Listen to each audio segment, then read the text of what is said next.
1, 2, 3. You know. Guys, success. Very beautiful.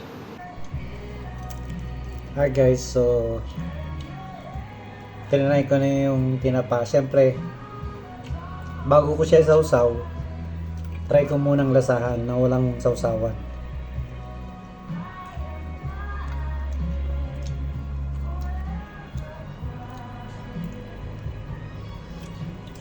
Kumapit yung alat, pumasok dun sa laman ng isda. Tsaka yung smoke, hindi lang yung sa labas, pati sa loob ng laman. Very good. So, trial and trial nga lang daw. So, makukuha mo rin siya. So, pangalawang beses ko na to. Nung una, okay. Tapos pangalawa, syempre, improve mo. Kaya nga nilagyan ko ng mga dahon kanina ng ano.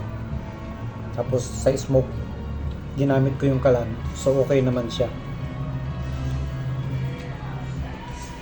Parang ano siya. Parang kahoy din. Kasi naluan ko nga nung ano nung libre ng kahoy. Ang sarap niya. Yung mga gustong mag-try, kahit 5 piraso lang, pwede nyong gawin. Sundan nyo lang yung ginawa ko. 100% guys, tinapa ang lasa. Enjoy ko muna to guys. Thank you.